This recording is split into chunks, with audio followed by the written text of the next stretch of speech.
জয় গুরু। আজ এই শুভ নববর্ষ উপলক্ষে সর্বপ্রথম আমি আপনাদের প্রত্যেকের সুস্থ সুদীর্ঘ ইষ্টচ্ছল জীবন আমি পরমপিতার রাঙা রাতুল চরণে প্রার্থনা করছি, যেন সবাই আমরা যেন ইষ্ট আচার্যকে যেমন কেন্দ্র করে অস্থিবৃদ্ধির পথে যেন আমরা প্রত্যেককেই যেন একে অপরকেও যতটা পারা যায় প্রাণ দিয়ে চেষ্টা করে যেন আমরা সবাই সেই এক পথে যুক্ত হয়ে উঠি।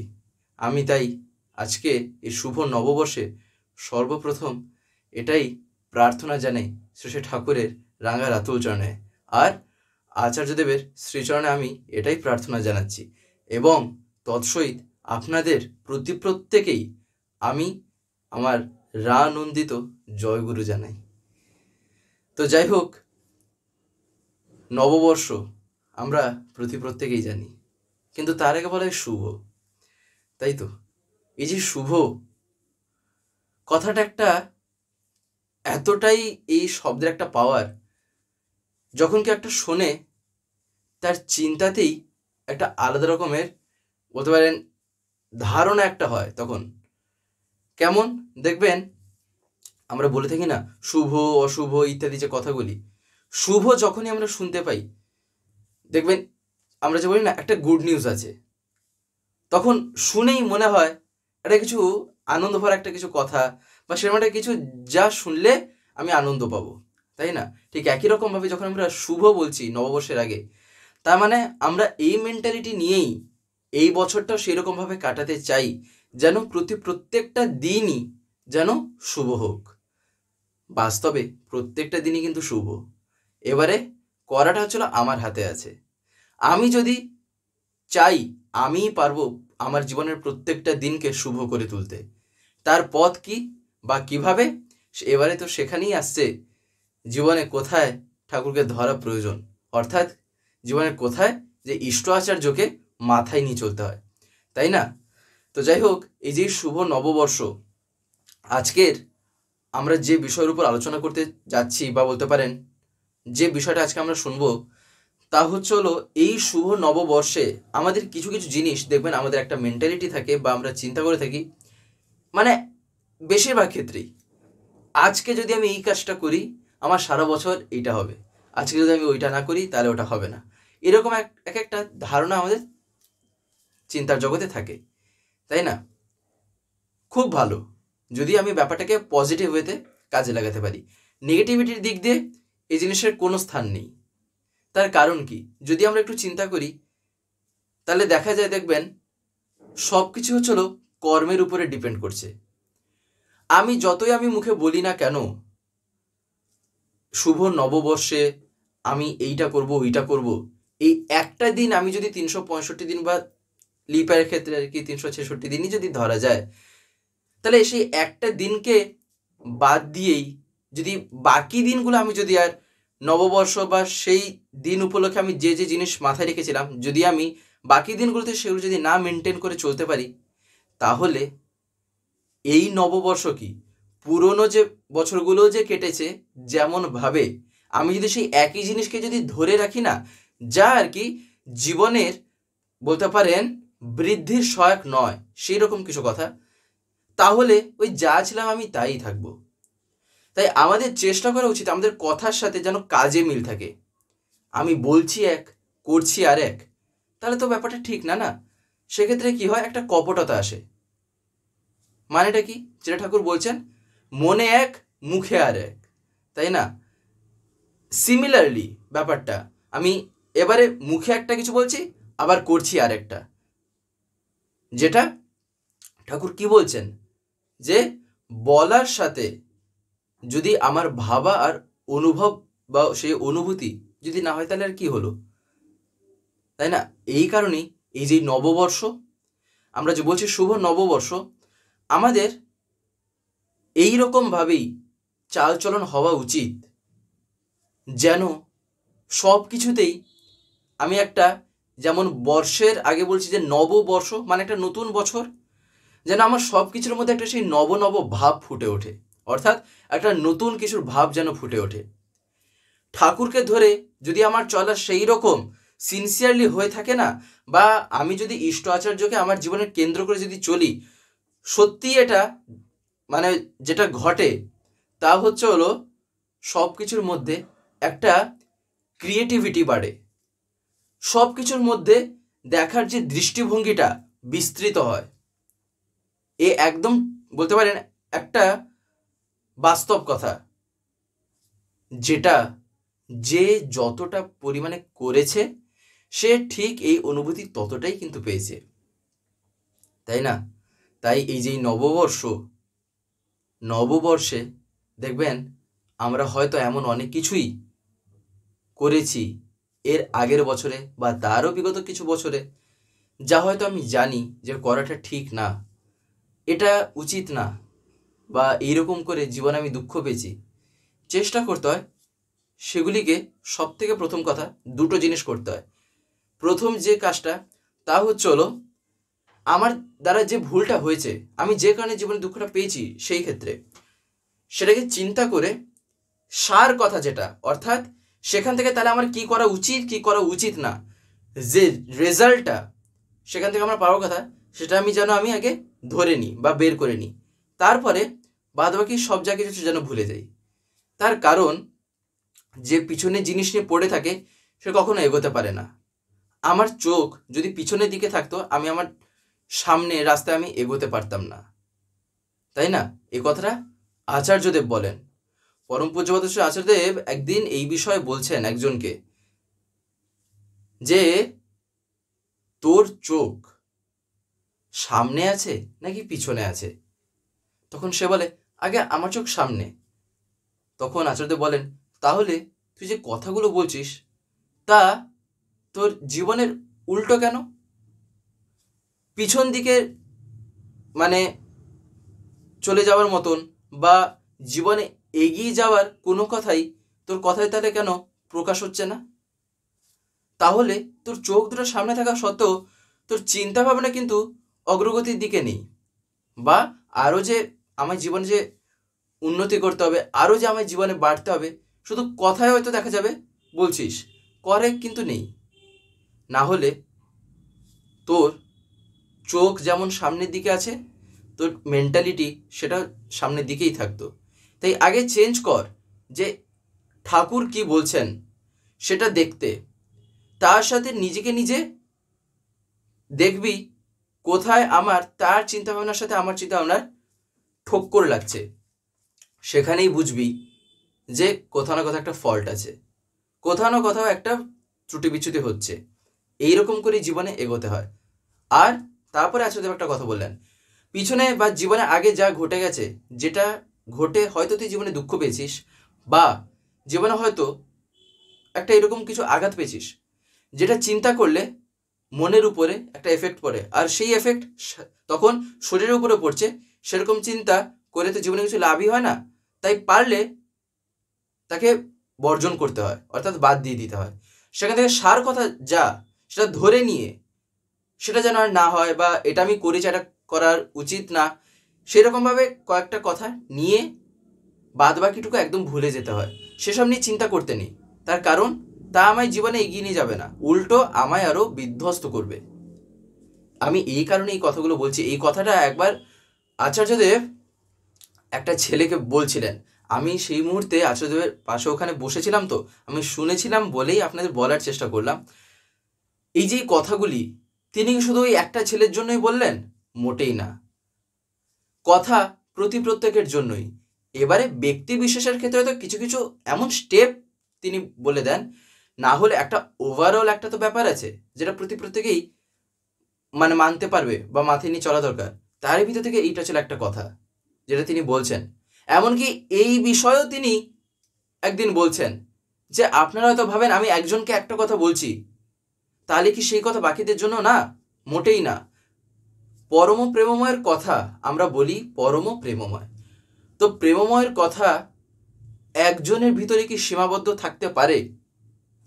কখনো প্রেম একজনের মধ্যে সীমাবদ্ধ থাকে না। প্রেম হচ্ছে একটা কানেক্টেড জিনিস, একে অপরের সাথে লিঙ্ক আছে। আমার সাথে একজনের প্রেম আছে, যেমন ধরেন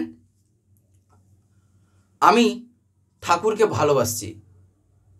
এইবারে যেহেতু আমি ঠাকুরকে ভালোবাসছি, ঠাকুরকে ভালোবাসার দরুন আমায় তখন দেখতে হবে ঠাকুর তাহলে কাকে ভালোবাসছেন, কোন জিনিসের প্রতি ঠাকুরের সেই রকম দরদ আছে, ঠাকুর কোথায় বাস্তবে কি করতে বলছেন, দিলে আমারও সেই জায়গায় ভালোবাসা বাড়বে।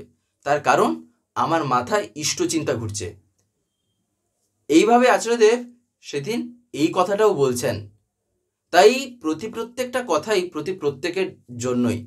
এবারে কিছু কিছু এক্সেপশনাল ঘটে, সেগুলো খুবই রেয়ার, বা বলতে পারেন সেগুলো ব্যক্তি বিশেষের ক্ষেত্রে, কিছু কিছু ক্ষেত্রে বলতে পারেন এমন একটা হলো হয়তো সেই জিনিসটা কারোর ক্ষেত্রে করা পসিবল না, সেক্ষেত্রে আচার্যদেব হয়তো একটা আলাদা জিনিস তাকে বললেন। কিন্তু একটা ওভারঅল যে ব্যাপার, সেই ক্ষেত্রে আচার্যদেব বলছেন এটা তো মাথায় নিয়ে চলা দরকার। তাই এই যে নববর্ষ আমরা যে বলছি, নববর্ষ যেন আমার কর্মেও যেন সেই নবভাবটা ফুটে ওঠে, অর্থাৎ নতুন নতুন কিছু এমনই নিয়ে আসা যা দেখে যেন সবাই যেন চমকে ওঠে। আমি পরমপিতার সন্তান হয়ে আমি এইটুকু করতে পারবো না, নিজেরই ভাবা দরকার। আচার্যদেব একদিন বলছেন যে আমি তার সন্তান এদিকে বলছি, এইদিকে আমি কাজ করছি, বা আমার চালচলন এমনই যে যা দেখে মানুষ তো মোটিভেট হচ্ছেই না, উল্টো আরও ডিমোটিভেট হয়ে যাবে। তাহলে পরমপিতার সন্তান যে বলছি সার্থকতা কোথায় পেয়েছে, কতটুকু পেয়েছে, সেখানে মানে যে আমরা যে বলি যে সাকসেস, সেটা কোথায় হয়েছে। এই কারণেই আচার্যদেব বলছেন যে কথাটা তিনি বারবার বলেন, তা কি না, তা হচ্ছে হলো যদি পরমপিতাকে উপভোগ করতে চান তাহলে তিনি যা যা বলেছেন তাই সিনসিয়ারলি পালন করে চলুন। দিলে কি হয়, আচার্যদেব দিয়ে বলছেন সেই চলনায় যখন আমি অভ্যস্ত হয়ে উঠব, তখন আমার ভিতরে ঠাকুরত্ব জাগছে, আর সেই ঠাকুরত্ব জাগাই আমার ভিতরে সেই অনুভূতির সৃষ্টি করবে, তাই না? এই কারণেই এত কথা আমরা শুনছি প্রত্যেকটা দিন, এই যে আলোচনা যে আমরা শুনছি, কি কারণে, যেন আমরা প্রত্যেকটা দিনই আমাদের জীবনে যেন আমরা ইন্ডিভিজুয়ালি, যেমন আমার জীবনে আমি যেন প্রিয় উপভোগ করতে পারি।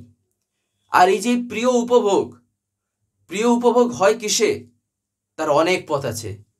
যেমন একটা পথ হচ্ছে যেমন যাজন, যে যাজন করে আর যে যাজন শোনে, দুজনেই কিন্তু প্রিয় উপভোগ করে। কিভাবে? যে বলছে মানে আর্টিফিশিয়ালি বা সাজিয়ে কথা বলা মোটেই না, যে বাস্তবে তার মনের মতন হয়ে উঠতে চাইছে, আগ্রহ আছে, এবং সেই যে তার মুখ থেকে কথাগুলো বেরোচ্ছে তা তিনি দয়া করে যখন বের করিয়ে নেন, তখন বাস্তবে সে কিন্তু প্রিয় উপভোগ করতে পারে। এটা গেল যেমন একটা দিক। এবারে যে সেই যাজন বা আলোচনা শুনছে বা সেই জিনিসটাকে গ্রহণ করার চেষ্টা করছে, তার ভিতরেও প্রিয় উপভোগ ঘটে। কিভাবে? সে তখন তার কথা শুনতে পেরে। আমরা এই যে আলোচনাগুলো শুনছি বা দেখছি, একটা জিনিস লক্ষ্য রাখা দরকার, আমরা কি প্রত্যেক দিন এই ভিডিওগুলো পাই এই স্বস্তিতীর্থ থেকে বা চ্যানেল থেকে? দেখবেন আপনারা হয়তো অনেকে এমন আছেন যারা ইউটিউব খোলার পরে এরকম স্ক্রল করেন, দিলে আপনারা দেখতে পান। কিন্তু আপনাদের যদি ডেলি তার কথা শুনতে হয়, প্রত্যেক দিন যদি শুনতে হয় পরমপিতার কথা বা বিভিন্ন ঘটনা বা দর্শনের উপর আলোচনা, তাহলে আপনাকে তো চ্যানেলটাকে সাবস্ক্রাইব করে রাখতে হবে, যেটা অনেকে আমি দেখতে পাই হয়তো করতে জানেন না। বিশেষ করে যারা একটু বয়স্ক আছেন বা যারা মানে এতটা এক্সপার্ট নন মোবাইলের ক্ষেত্রে, তাদের কাছে আমি বলছি আপনারা যদি না পারেন তাহলে বাড়িতে যারা ছোটরা আছে তারা এইসবে একদম পুরো মাহির, এক্সপার্ট, হাতের খেলা তাদের কাছে, তাদেরকে বলবেন, তারা করে দেবে। বলবেন সাবস্ক্রাইব করে পাশের যে একটা বেল আইকন আসবে ওটা প্রেস করে অল করে রাখতে। দিলে কি হবে, আমি যে ভিডিওগুলো আপলোড করব, আপলোড করা মাত্রই আপনাদের মোবাইলে নোটিফিকেশন চলে যাবে। নেট যদি অন থাকে তাহলে নোটিফিকেশন চলে যাবে যে ভিডিও আপলোড হয়ে গেছে। তখন আপনারা সেখানেই ডাইরেক্ট প্রেস করে ইউটিউবে ঢুকে দেখতে পারবেন। তখন আপনাদের ইউটিউব খুলে আর খুঁজতে হবে না, তাই না? তাই আপনারা যাতে প্রতিদিন শুনতে পান, তাই আপনারা এটা অতি অবশ্যই করে রাখবেন। যেমন ধরেন, আমি যখন উৎসবে যাচ্ছি, আমি যেমন সৎসঙ্গে যাচ্ছি, যখন সেখানে আলোচনা করাচ্ছে, আমি ঠাকুরের কথা শুনছি, তার বিষয়ে আমি আরো জানার চেষ্টা করছি। তার কারণ জানার তো শেষ নেই, আর তিনি তো স্বয়ং অনন্ত অসীম, তাও দয়া করে সসীম রূপ নিয়ে আসছেন বারবার যেখানে যেমন প্রয়োজন পড়ছে। কি কারণে? যাতে এই যে আমরা, এই যে মানুষ রূপে তো সব আমরা, যেন আমরা তাকে ধরতে পারি।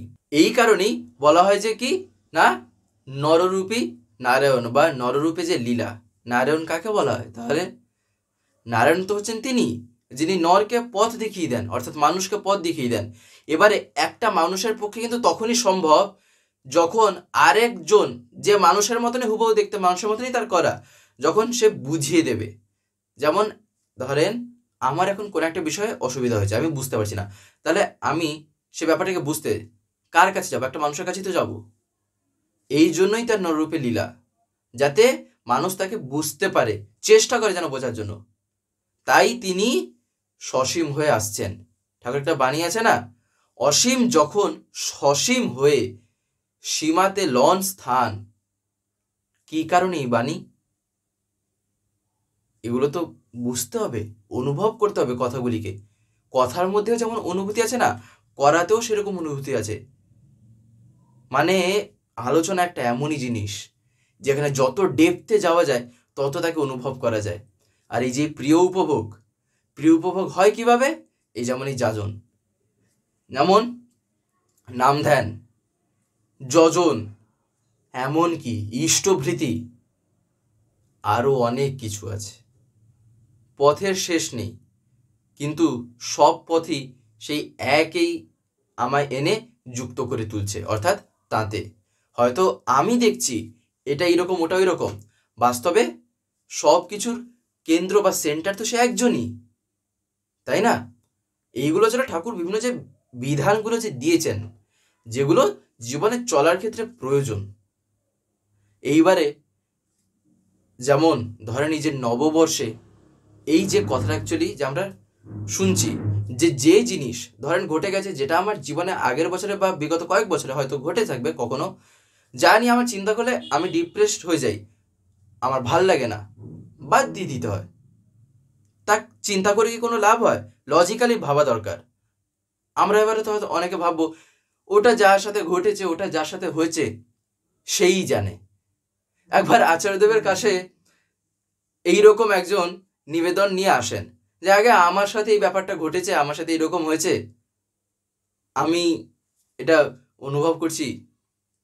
তখন আচার্যদেব বলছেন, সে না হয় হলো, কিন্তু এই যে যেটা নিয়ে চিন্তা করছেন, ওইটা চিন্তা করে আপনি যে জিনিসটা হয়তো আপনি চাইছিলেন না, বা যেটা আপনার ইচ্ছা ছিল না, সেটা কি আর ফিরে আসবে? সেটা তো আর ফিরে আসবে না। তাই তার থেকে তো হাজার গুণ ভালো সেই জিনিসটাকে বাদ দিয়ে, সেরকম চিন্তাকে ত্যাগ করে আরো কিভাবে আমি জীবনে এগিয়ে যেতে পারি সেরকম জিনিসের যুক্ত থাকা, তাই নয় কি? এমন আচার্যদেব তার কারণটাও বলে দিচ্ছেন। তার কারণ তিনি বলছেন, যে জিনিসটা নিয়ে আপনি চিন্তা করছেন, যা অতীতে ঘটে গেছে বা হয়েছে, সেইটা ভেবে আপনার বর্তমানে যে আরো যে সময়গুলো আছে আপনার জীবনে, তাও তো আপনি নষ্ট করছেন। তাহলে আরো যে আপনার যে সময়গুলো আসছে, সেগুলোকে আপনি তাহলে সঠিকভাবে কাজে লাগাতে পারলেন, ইউটিলাইজ করতে পারলেন? পারলেন তো না। সেই পুরনো জিনিসকে নিয়ে পড়ে থেকে চিন্তা করছেন, যেটার কোনো লাভ নেই, কোনো আর হাতেই নেই তা করে ওঠার। সে সময় তো আমার গেছেই গেছে, এখনো যে সময়গুলো আসছে আমার হাতে, তাও আমি নষ্ট করছি। তাহলে এইরকম করে এইটাই কি জীবন বৃদ্ধির সহায়ক বা সেই রকম চিন্তার লক্ষণ? আচার্যদেব বলছেন, যে জিনিস হয়ে গেছে তাকে তাই চিন্তা করতে নেই, ওখান থেকে যে জিনিসটা আমি শিখলাম সেইটাকে ধরতে হয়। এই কথাটা এতবার করে তিনি বলছেন। আমি কেন এই কথাটা বললাম, তাই না? আমরা দেখবেন ঠাকুরের জগতে যে জিনিসটা দেখা যায়, এমন অনেক কিছু ক্ষেত্র আছে যেখানে আমরা যখন করে উঠতে পারি না, আমাদের আফসোস হয়, দুঃখ লাগে। যেমন ধরেন নাম ধ্যান, আমি হয়তো করিনি, পারছি না, এই ভেবেই আমার দিন কেটে গেল। কি, আমি গতকাল করতে পারলাম না, হলো না, এটা হচ্ছে না, ওটা হচ্ছে না। তো আজকের ওই যে দিনটা যে আছে, এটাও তো আগামীকাল তো গতকালই হয়ে যাবে, তাই না? আজকের এই যে দিনটায় যে আমি চিন্তা করছি যে গতকাল এটা হলো না, তো এই চিন্তা করতে করতে আজকের দিনটাও তো আমার নষ্ট হয়ে গেল। আর আগামীকাল আমি কি বলবো না, আগামীকাল আমি সেই একই কথাই বলবো যে আমার গতকাল আমার নামদান করা হলো না। তো হবে কিভাবে? আমি তো সেই পিছনে জিনিস নেই, আমি যে পড়ে আছি আমার দিনের পর দিন সেই পিছন পিছন পিছন হতেই আমার পিছনের দিকেই আমার চোখ চলে গেছে, আমি তার সামনের দিকে তো আমি যেতে পারছি না, তাই না? আমি এই যেমন ধরেন প্রার্থনা, প্রার্থনা করে নিয়ে অনেকে আমরা জিজ্ঞাসা করে থাকি বা জানা দিয়ে থাকে আমাদের, প্রার্থনা আমি ঠিক মতন এতদিন হলো ঠাকুরের দীক্ষা নিয়েছি, আমি করি না বা করা হয়ে ওঠেনি। এই নিয়ে কত কি চিন্তা, কত কি ভাবনা, যে তাহলে এখন কি হবে কি না হবে। আমার হাতে কি আছে কি হবে না হবে? আমার হাতে তো নেই। এমনকি যা হয়ে গেছে সেই সময়টাকে আমি কি টেনে পিছন থেকে তাকে আবার সামনে নিয়ে আসতে পারবো? তাও তো পারবো না। তাই চেষ্টা করতে হয়, এই যে বলছি যে শুভ নববর্ষ, তো এইরকমভাবে যদি নববর্ষকে কাজে লাগে না, সত্যি জীবন পুরো পাল্টাবে। কেমনভাবে? ধরেন এই যে প্রার্থনা যে বললাম, আমি এতদিন করিনি, তো ঠিক আছে, যাই ভুলে, ওই ভেবেও তো আমার জীবনে কিছু লাভ হচ্ছে না, যেন আমি আজকে থেকে প্রার্থনা করতে পারি। এই যে শুনলাম, যেন আমি শুরু করে দিই। এবার হয়তো আমরা অনেকে এবার আরেকটা ভাবে বলবো, প্রার্থনা আমার সঠিক মতন করা হয় না, সময় মাফিক করা হয় না, তখন আমার মন আলাদা দিকেই থাকে, সময়ের দিকে কোনো লক্ষ্য নেই। তাহলে সেক্ষেত্রে কি, যেন দরকার পড়লে বাইরের থেকে যেন আমি সাহায্য নিই। কীভাবে? ডিজিটাল যুক্ত মোবাইলের যুগ, দরকার হলে মোবাইলে অ্যালার্ম দিয়ে রাখবো। মোবাইল তো এখন হাতে তো সদা সর্বদা, তাই না? মোবাইলে অ্যালার্ম দিয়ে রাখবো যে এখন প্রেয়ারের টাইম। এমনকি এই যে জিনিসটা না, এই জিনিসটা পুজোবাদ অবিন্দাও আমার দেখবেন সৎসঙ্গের যে অফিসিয়াল ওয়েবসাইট আছে, আমি কিছুদিন আগে দেখছিলাম যে সেখানেও এমনকি সেই জিনিসটা তিনি করে দিয়েছেন। বা বলতে পারেন সৎসঙ্গের যে অ্যাপটা আছে, যদি আপনারা অ্যাপে একটু লক্ষ্য করেন, অ্যাপে দেখবেন অ্যালার্মের মতন আবার পুরো ব্যাপারটাকে তিনি সেট করে দিয়েছেন। মানে সেই সময় হলে মোবাইলেই নোটিফিকেশান আসবে। মানে এতটাই তিনি চিন্তা করছেন যাতে আমরা প্রতিব্রতকে যেন সঠিক পথে নিজেকে যুক্ত করে তুলতে পারি।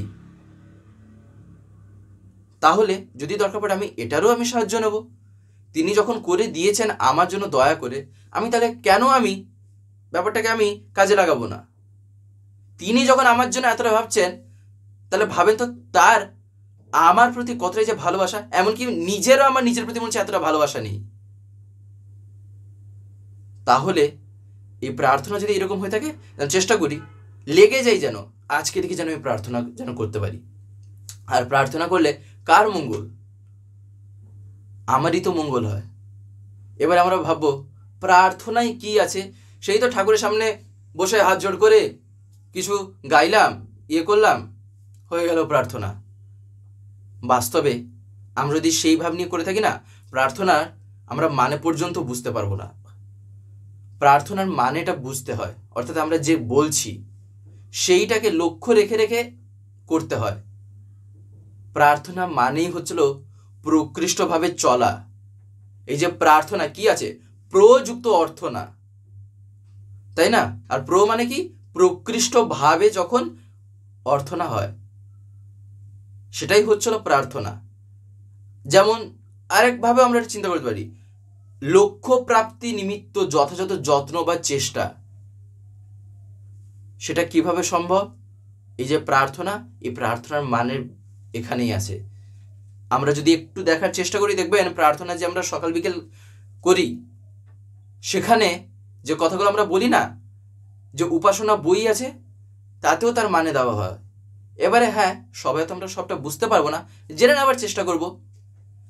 আলোচনা শুনছি, দরকার পড়লে কোথাও কিছু পাচ্ছি না, কমেন্টস করব, জানার চেষ্টা করব। কোনো গুরু ভাই বা গুরুমা যদি উত্তর দিয়ে দেন, জেনে যাব আমি। জানার তো পথ বহু, তাই সেরকমভাবে করা যায়, তাই না? এই যে প্রার্থনা, প্রার্থনা মানেই হলো কিন্তু তদনুগ নিয়মনে, চাহিদানুপাতিক চলনে নিজেকে নিয়ন্ত্রিত করা। এমনকি প্রার্থনার শুরু থেকে শেষ পর্যন্ত আমরা যা যা করি, দেখবেন অনেক সময় না প্রার্থনা যখন আমরা করে থাকি, যদি একটু লক্ষ্য করার চেষ্টা করি শব্দগুলো মানের, তখনই আমরা কিন্তু ধরতে পারি। যদি একটু লক্ষ্য রেখে রেখে যদি আমরা গাই, ধরা যায়। তাই করার নিয়ে বারবার আসছে কথা। আমার করাটা যত নিখুঁত হবে, ততটাই সব কিছু আমি বলতে পারেন সেই পথে আরও উন্নতি লাভ করতে পারি। আর এই সব পথ, এসব কোথায় উন্নতি আনে? আমার জীবনে উন্নতি আনে, আমার জীবনটাকে বাড়িয়ে তোলে, তাই না? যেমন এখন এখানে সকালবেলা 6:21 প্রার্থনা, আজকে থেকে হয়েছে জানুয়ারি 1। বিকালবেলা ছিল 5:05। আরও বিভিন্ন জায়গায় বিভিন্ন রকম প্রার্থনার সময় অনুযায়ী তা ভাগও আছে বিভিন্ন রকম। যে বলতে পারেন আমাদের যে টাইম যে একটা ব্যাপার যে আছে, সেই যে দেখবেন এসব ভূগোলে পড়ানো হয়। এখন তো আমি আর সেগুলো আলোচনা করতে বসে আর ভিডিও বড় হয়ে যাবে। দেখবেন GMT এসব বিভিন্ন কথা আছে, গ্রিনউইচ মিন টাইম। তো সেই যে গ্রিনউইচ মিন টাইম যে আছে, তার উপরে বেস করে যে বিভিন্ন জায়গার যে সময় ভাগ, তারপরে আমাদের ভারতবর্ষের আরও বিভিন্ন জায়গার যে সময় ভাগ, সেটা আরও কতটা নিখুঁত করা যায়, এগুলো তো আচার্য তো করেছেন। তাই সেগুলোকে জেনে বুঝে যেন আমরা সঠিক সময় প্রার্থনা করতে পারি, তাই না? আর যে সময়টা আপনারা দেখেছেন, যেটা দেখেই আলোচনায় ঢুকেছেন, সেটা হচ্ছিল আমি একটা উদাহরণ আকারে দিয়েছি, যাতে আমরা বুঝতে পারি যে কেন আমাদের করা দরকার, তাই না? তাই এত কিছু বলার উদ্দেশ্য একটাই, যেন আমরা এই নববর্ষে যেন সত্যি তাকে খুশি করার জন্য যেন আমরা জীবনে বৃদ্ধির পথেই যেন আমরা এগিয়ে যেতে পারি, যেন তার মুখে, যেন আমি আমার ইষ্ট, আমার আচার্যের মুখে যেন আমি হাসি ফোটাতে পারি। আমাদের একটা নতুন চ্যানেল খোলা হয়েছে, যার নাম হচ্ছিল স্বস্তি পিওর ভেজ। অনেকেই অবগত আছেন বা অনেকে হয়তো জানেন না, যারা যারা নতুন নতুন দেখছেন, তাই জন্য আমি বলছি। সেখানে সম্পূর্ণ নিরামিষ খাদ্যাদি আপলোড করা হয়। এই ইউটিউবেই চ্যানেল আছে, দেখবেন স্বস্তি পিওর ভেজ। এমনকি ডেসক্রিপশনে আমি তার লিঙ্কও দিয়ে রেখেছি সেই চ্যানেলের। আপনারা অতি অবশ্যই গিয়ে চ্যানেলটিকে একবার দেখবেন। আশা করি আপনাদের দারুণ লাগবে, তার কারণ সম্পূর্ণ ঘরোয়াভাবে রান্নাগুলো পোস্ট করা আছে, তাও আবার নিরামিষের উপর, এমনকি পেঁয়াজ রসুন ছাড়া, অর্থাৎ no onion no garlic, pure veg. আপনাদের ভালো লাগবে, তাই আপনারা অতি অবশ্যই গিয়ে দেখবেন। এবং যদি ভালো লাগে তাহলে চ্যানেলটিকে অতি অবশ্যই সাবস্ক্রাইব করে পাশে বেল আইকন প্রেস করে অল করে রাখবেন। তো যাই হোক, আজকের এই আলোচনাটি এবার আমি এখানেই শেষ করব। শেষ করার আগে আপনাদের কাছে একটি কথাই বলবো, যদি আজকের এই ভিডিওটি আপনাদের ভালো লেগে থাকে তাহলে একটি লাইক করে দেবেন, সবার ভিতরে শেয়ার করে দেবেন, কেমন লাগলো নিচে একটি কমেন্ট লিখে জানাবেন। আর যদি চ্যানেলটিকে এখনো সাবস্ক্রাইব করে না থাকেন, তাহলে অতি অবশ্যই চ্যানেলটিকে সাবস্ক্রাইব করে পাশে বেল আইকন প্রেস করে অল করে রাখতে একেবারেই ভুলবেন না, আরও এরকম বিভিন্ন নতুন এবং ইন্টারেস্টিং ভিডিও সবার আগে পাওয়ার জন্য। জয় গুরু, বন্দে পুরুষোত্তম।